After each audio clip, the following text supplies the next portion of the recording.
Hey guys, what's up? MurderofBirds here, and I'm bringing you my first anime review for the new anime out of the 2014 season, Akame got killed. This episode was really freaking good, and it's one of the anime that I've been looking forward to for a very long time. This and on top of Tokyo Ghoul.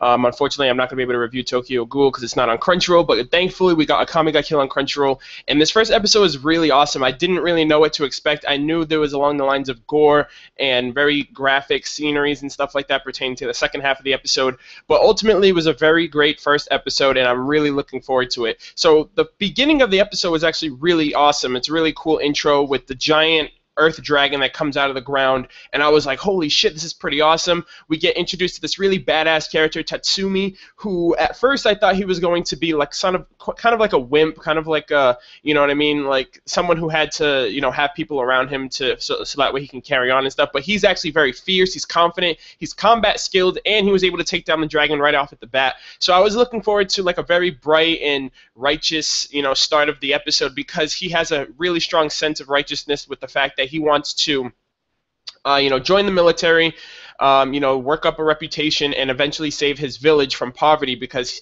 his village is really poor, and that's one of the reasons why he set out to go to the imperial capital. So the beginning of the episode was really awesome, because it's like, all right, it was almost like an original anime, like any other anime, the way that it starts with the main protagonist, their righteous causes and stuff like that, and it had a very bright atmosphere.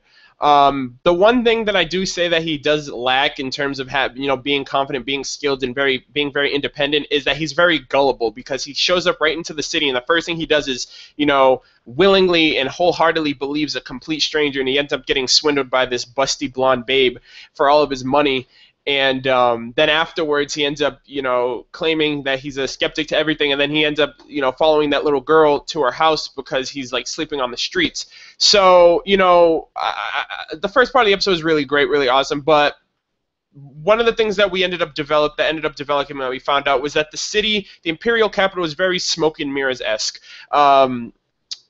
Tatsumi has a very twisted concept of the fact that he finds that the imperial city and what pertains of it is something that he wants to pursue. He wants to pursue a goal of the imperial military and stuff like that. But it's really centered around very corrupt government.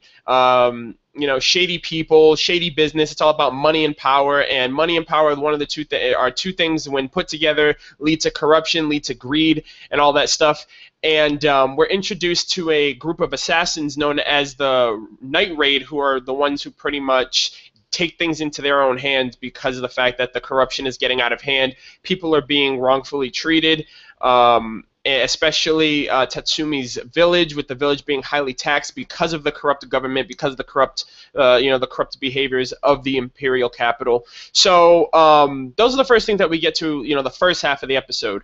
I like the opening; has a really awesome opening. The animation is good; it's on point, and the atmosphere at first was really bright and great until the second half. Okay, when the Night Raid group, the Night Raid assassins, were introduced, and it literally went to what the fuck mode, okay?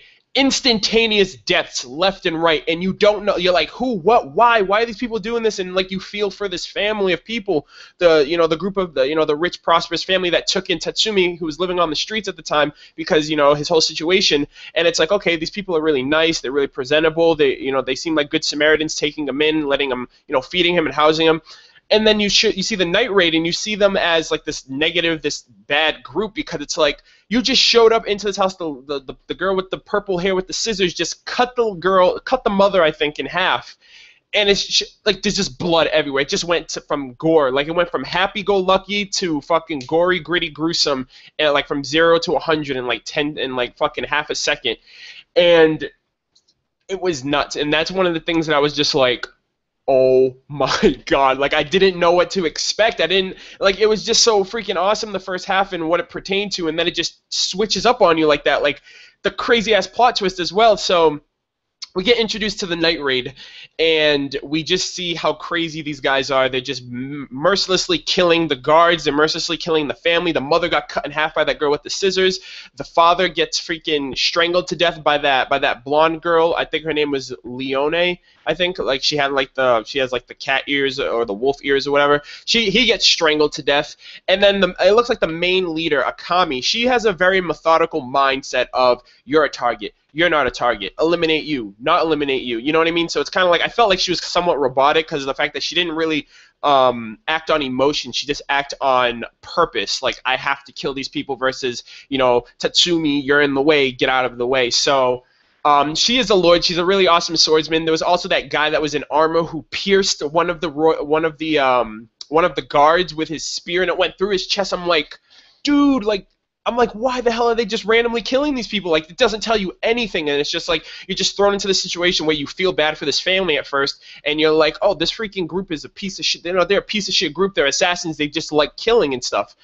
And once you get into, the layers start developing, and you see things for what it is, and you let things develop, we find out that that family deserved everything that they fucking. That family was fucking batshit crazy, from the mother, the father, even the daughter. Okay, because we find out that this family is literally like batshit crazy.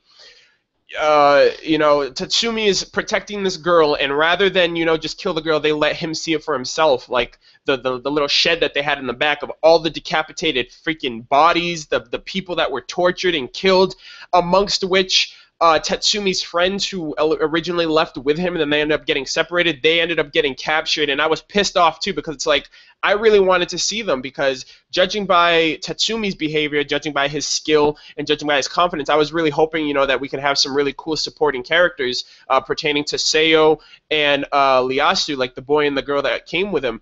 And the girl got tortured to death because of the fact that she's from the countryside and she had really gorgeous hair, and the daughter, being a fucking spoiled bitch, was like, oh, she doesn't deserve perfect hair like that. She's like a freaking, she's an animal. Why does she deserve that? So I decided to treat her, I decided to torture her day in and day out, and then the boy ended up getting poisoned by the mother, and she even goes into grave details writing it in the diary, and I'm just like, oh my god, I'm just like, what the fuck? Like, this city is so fucking corrupt. These people, when you first saw them, it's like, these people were so down to earth. These people were so, nice and generous and grateful, and they took in Tatsumi, and it's like, wow, they just had a completely different image that they portrayed versus, like, their true nature.